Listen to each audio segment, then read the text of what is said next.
Olá, estamos na AgroTeams 2021, Agro 4.0. Nós vamos falar um pouquinho de bioeconomia e o mercado de produtos da agrobiodiversidade. Eu sou a professora Keile, da Universidade Federal do Tocantins. Bom, primeiro vamos definir o que é bioeconomia, para que serve, onde aplicar e quais essas questões de sustentabilidade que a bioeconomia e a agrobiodiversidade pode trazer para a gente. Bom, bioeconomia, ela está ligada, né, a diversos setores do agronegócio, da agrobiodiversidade, diversos setores da economia. Então, a gente chama ela de economia circular. Por que é circular? Porque ela está, né, o tempo todo se fazendo, se refazendo, né, e aproveitando essas tecnologias para aproveitar melhor também o que a gente tem, né, de recursos naturais. Então, a bioeconomia está ligada ao desenvolvimento, a novas tecnologias, a qualidade de vida, a questão da sociedade, como as pessoas estão, né, se desenvolvendo, se melhorando, os vários setores da economia e aos recursos biológicos. E como eu falei, tudo isso está ligado, então, aos recursos naturais. Por isso que ela é chamada de bioeconomia ou economia circular. Então, teve um economista romeno, né, o Nicolas Gerdau-Hoyne, englobou as ciências econômicas, né, os princípios da biofísica, então chamou-se de bioeconomia. Na visão do Hegel, né, o processo de produção dos bens materiais, ele diminui a disponibilidade de energia para o futuro. Daí, né, consequentemente, afeta a possibilidade de novas gerações produzirem mais bens materiais. Então, o certo a gente chama de entropia. A entropia é esse conceito definido pelo físico alemão Clausius, né, em 1850, que ela tem um papel central na bioeconomia. Né? Então, ela vai ajudar, né, nesse ciclo, nessa volta de energia aí. Então, a energia ela precisa ser incluída na análise dos processos econômicos. Então, a energia total do universo ela é constante, mas a entropia total continuamente aumenta, ou seja, possuímos cada vez menos energia utilizável, porque ela não está voltando. E essa, então, é a nossa grande chance de trabalhar dentro da bioeconomia. Então, esse termo bioeconomia foi cunhado, digamos assim, né, foi trazido na roda da academia com mais ênfase a partir de 2009. Então, teve um relatório da Organização para a Cooperação e Desenvolvimento Econômico, da OCDE, intitulado The Bioeconomy to 2030, né? Então, ele designava uma agenda política para a bioeconomia. Então, essa agenda trouxe para nós em que a biotecnologia ela tem um papel principal de promover essa transição dos recursos fósseis para os renováveis. Muito também por conta aí do excesso de carbono, né, das mudanças climáticas, das questões climáticas. Então, a partir de 2009, esse termo foi cunhado, e de acordo com a Comissão Europeia, a bioeconomia ela refere-se, então, à produção de recursos biológicos renováveis e à conversão desses recursos e fluxos de resíduos em produtos de maior valor agregado, tipo como alimento, ração, produtos do biobased e da bioenergia, né, que nós já somos aí bem antigos nessa área. Então, no Brasil, essa economia de recursos naturais tem tudo para ocupar uma posição de liderança nesse caminho, né? Então, a gente chama de que é um play, né? E isso daí, se o Brasil não aproveitar agora, é a grande chance da gente estar dentro da roda daqueles países desenvolvidos, que tem um pouco mais disso, digamos, seja um pouco mais superior, né, na questão de produção do que a maioria das pessoas precisam, né? Então nós ocupamos uma posição bem assim, digamos, tranquila nesse sentido, desde que isso seja aproveitado. Então, a vida toda, se a gente olhar todos os ciclos econômicos, então desde lá, né, do pau-brasil, como foi o primeiro ciclo econômico que a gente teve, cana-de-açúcar, até agora o agronegócio, a gente praticamente trabalhou com recursos naturais. Esses recursos naturais, eles são a fonte principal da bioeconomia. Então, essa economia global, ela inclui a biodiversidade. O Brasil, ele tem essa biodiversidade toda que está dentro dessa possibilidade, então, da bioeconomia, porque ele ocupa, então, uma posição estratégica devido às suas atividades. Se a gente pensar que praticamente quase tudo da bioeconomia, né, vem dos bens primários e dos recursos naturais. Uma figurinha, né, sobre um exemplo da bioeconomia, que é o RenovaBio, que é uma política pública, que foi criada aí já tem alguns anos, é um novo pró-álcool, né, com alguns novos incentivos aí para a produção de biocombustíveis na matriz energética, né, então traz regras de comercialização, né, dita as regras para o equilíbrio econômico, financeiro, socioambiental, e também nessa chegada desses novos biocombustíveis, né, o biodiesel e várias outras matrizes energéticas aí que estão dentro dessa produção de biocombustíveis que podem ser utilizados para não só para energia, mas para diversas outras funções dentro da indústria química de renováveis. Então, a gente falando de Brasil, a gente sabe tudo que tem, vamos falar um pouquinho agora do estado do Tocantins, né? O estado do Tocantins, nós temos aqui muita possibilidade, dentre as quais vamos falar das populações tradicionais, né? Que está, digamos, com a faca e o queijo na mão para trabalhar dentro da bioeconomia. Nós temos uma população de mais ou menos 10 mil indígenas, né? São 82 aldeias e falam 8 etnias, então, Carajá, Xambioá, Javaé, né? Xerente, o Craô, Canela, Penagé, o Pancararu, né? Isso, além dos indígenas, a gente ainda tem 15 comunidades quilombolas que estão distribuídas aí nas 10 cidades, né? De norte a sul do estado. Mas o que a gente sabe dessas populações? O que a gente conhece da produção desses povos? Né? Quanto eles produzem? O que eles produzem? Como é que eles contribuem nessa questão da geração de renda, de preservação ambiental?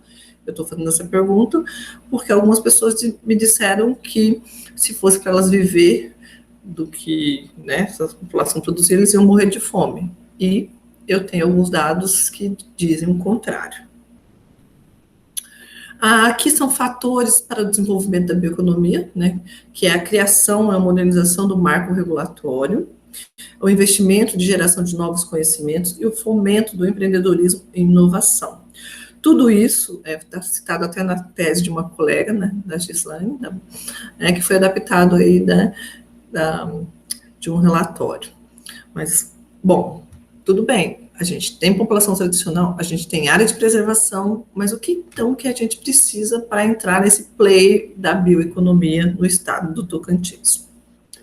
Aqui, né, é só um exemplo de, né, produção dentro da floresta, que são óleos vegetais da Amazônia e tudo mais, né? Então, ela é uma atividade econômica, né, que trata das pesquisas em biociências, né? Então, a ciência da região norte, ela tem contribuído bastante para o uso, para otimizar melhor o uso desses produtos, né, dos recursos naturais que se tem por aqui, do cerrado, que é muito rico, da floresta amazônica, né, e também entre outros biomas que estão, né, permeando aqui no entorno do Tocantins.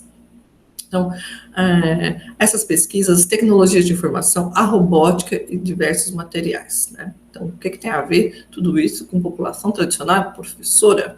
Bom, cara pálida, tudo isso tem a ver muito. Então, transformar conhecimento tradicional e novas tecnologias em inovação para a indústria e sociedade, que é o nosso papel. E segundo os dados da Organização para a Cooperação e Desenvolvimento Econômico, a OECD, a bioeconomia ela movimenta o mercado mundial de cerca de 2 trilhões de euros, gera cerca de 22 milhões de empregos no mundo todo. Bom, aqui são alguns exemplos dos produtos, tem alguns deles muito próximos de nós, né? que a gente recebe, que a gente pode chamar, então, de produção dentro da bioeconomia. Então, uma cerveja artesanal com produtos daqui do Cerrado, né, aqui em Itaquara do Sul, não sei se vocês conhecem, mas eu tomo muito e super recomendo. Aqui são produtos do bico do papagaio, né, tipo polvilho, óleo de babaçu, e aqui é um exemplo de um SAF, né, organizado pela Fazenda Buritizal, que é hoje referência em produção de queijos aqui, né, no Tocantins também.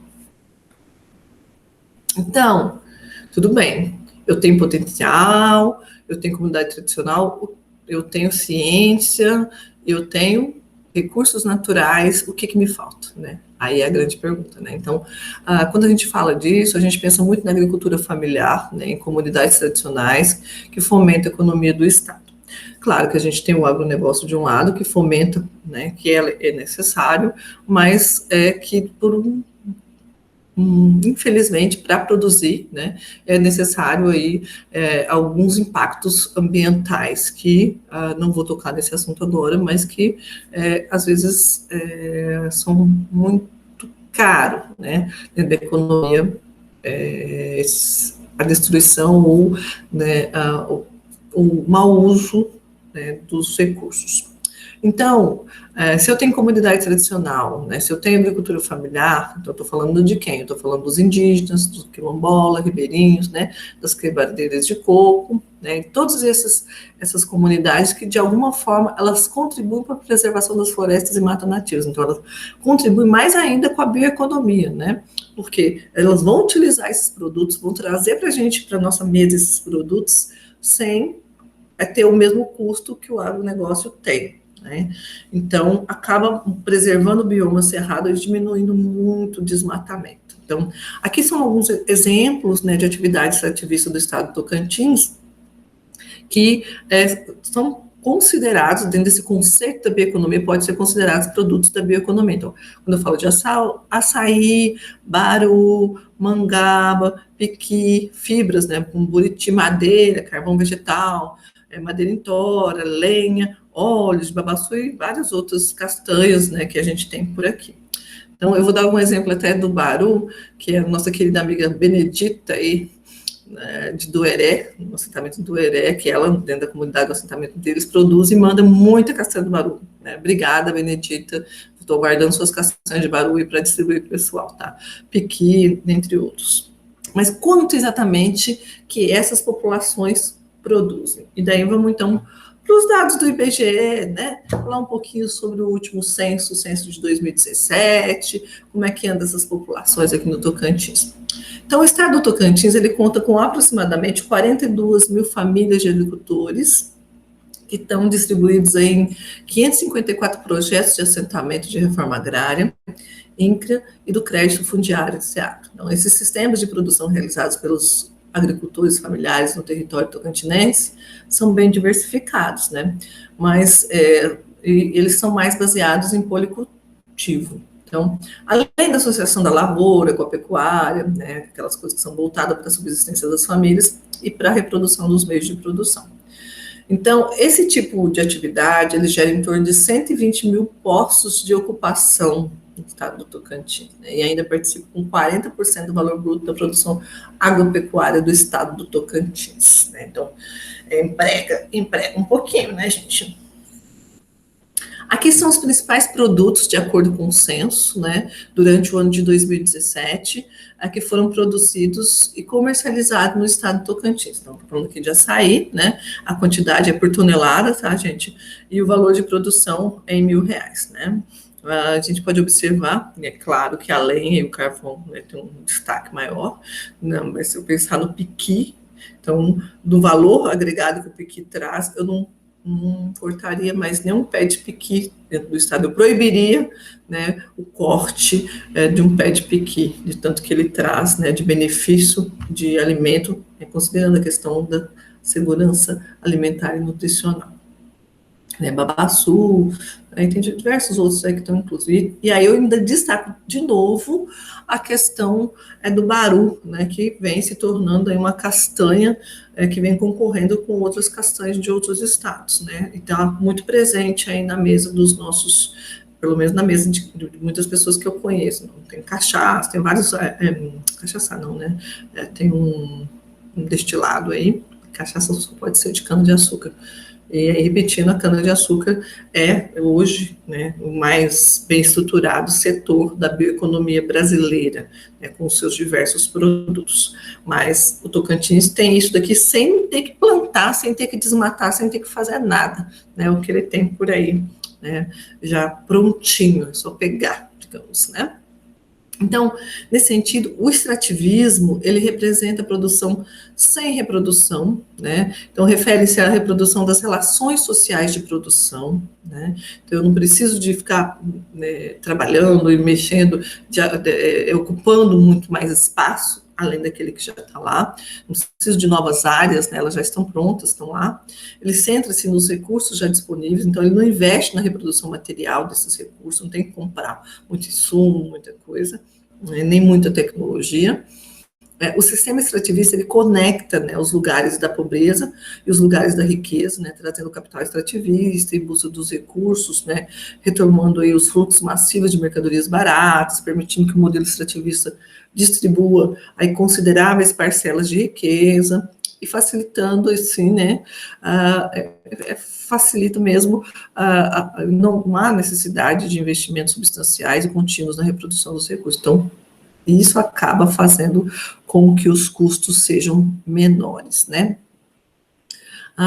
Outra coisa que eu esqueci de mencionar, né? Esqueci não, né? A gente não colocou os dados, né? Mas, né, o capim dourado, que aí é também um recurso natural importantíssimo do Tocantins, que pode estar dentro da bioeconomia.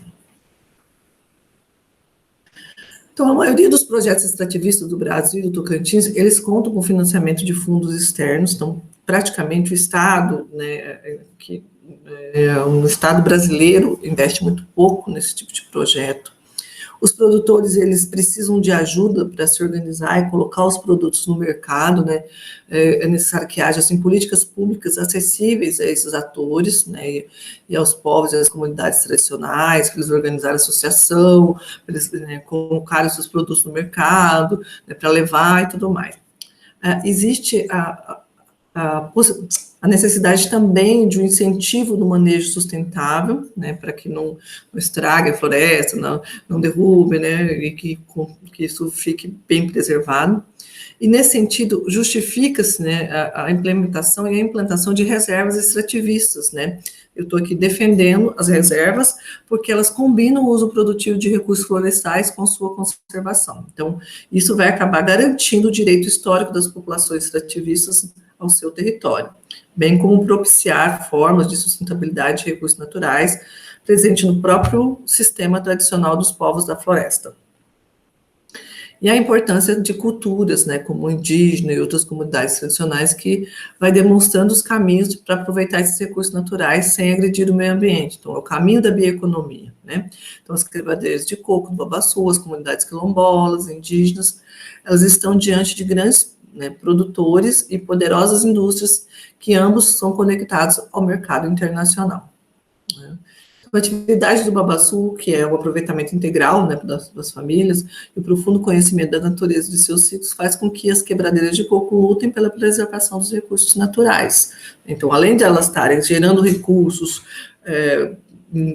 materiais, né, monetários, elas ainda conseguem, né, lutar pelo recurso natural, que é a preservação lá dos babaçuais. Então, ao longo dos tempos, elas deram demonstrações de ação prática, né, dessa consciência e desse conhecimento, que rebatem na promoção da biodiversidade das práticas culturais. Então, até a prática cultural é considerada bioeconomia, né, que ela está dentro daí do produto, do pacote tecnológico. Que são exemplos, né, da contribuição, né, da questão do CO, né, da produção de gás de efeito estufa no Brasil. Acho que nem precisa disso.